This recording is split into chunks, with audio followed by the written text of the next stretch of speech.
நான் வந்து இதே ஊர் தானே, திண்டுக்கல். சொந்த ஊரே திண்டுக்கல் தான். திண்டுக்கல் தான். சரிங்க.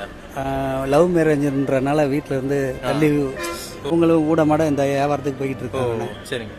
அதுதான். உங்களுக்கு எதனால இந்த இது ஏற்பட்டது? இது வந்து போலி அட்டாக்குண்ணா. போலி அட்டாக். சரி சரி. படித்தேன், எலக்ட்ரானிக் கம்யூனிகேஷன் படித்தேன். அதுக்கு தகுந்த மாதிரி வேலை கிடைக்கல. சரிங்க. அதனால நான் வந்து இதே வேலையை எடுத்து சொந்த பிஸ்னஸா நீங்க பண்ணிக்கிட்டு இருக்கேன். ஓகே. திண்டுக்கல்ல எங்க பண்ணிட்டு இருக்கீங்க நீங்க? திண்டுக்கல்ல இங்க நம்ம பஸ் ஸ்டாண்டுக்குள்ள இந்த வியாபாரம் பார்த்துக்கிட்டு இருக்கேன். பஸ் ஸ்டாண்டுக்குள்ளே.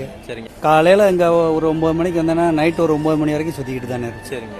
காலைல இருந்து நீங்க? ஆமாண்ணா. ஃபுல்லா நம்ம வியாபாரம்லாம் பரவாயில்லைங்களா? வியாபாரம் மக்கள்னால கொஞ்சம் பரவாயில்ல. மக்கள் ஆதரவு தான். அவங்க ஆதரவுனால தான் ஓடிக்கிட்டு இருக்கு. சரிங்க. ஒரு நாளைக்கு எவ்வளோங்க சம்பாதிப்பீங்க? ஒரு நாளைக்கு குறைஞ்சது ஓட்டுனா ஒரு 300 ரூபா இந்த மாதிரி. எப்படி உங்களுக்கு பத்துதுங்களா?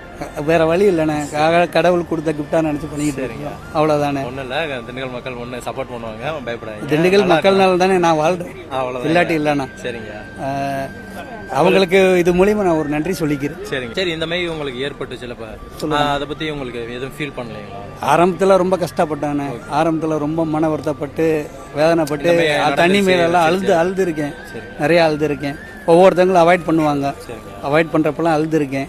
இப்ப அது வந்து எங்க அப்பா ஒரே ஒரு வார்த்தை சொன்னார் ஆரம்பத்துல, நீ முடிஞ்சா வாழ், இல்லாட்டி நீ மறந்து கூட செத்து போயிடுறான்னு. இப்போ எங்களுமே வயசு பசங்க வந்து ரொம்ப கஷ்டப்பட்டு இருக்காங்க. சரிங்கண்ணா. ஃபேமிலி பேக்ரவுண்ட் எதுவுமே இல்லை, ஒரு மிடில் கிளாஸ்ல வாழ்ந்துருக்காங்க. அந்த மாதிரி பயல்களுக்கு நீங்க என்ன சொல்லணும்னு நினைக்கிறீங்க?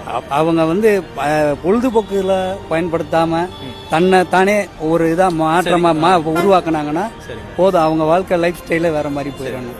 நானே இந்த அளவுக்கு வந்து பிழைக்கிறப்ப அவங்களால முடியாது என்னன்னு ஒண்ணுமே இல்லை. தேங்க்ஸ்ண்ணா, ரொம்ப நன்றி. ரொம்ப நன்றி. அப்படியே ரொம்ப நன்றிண்ணா.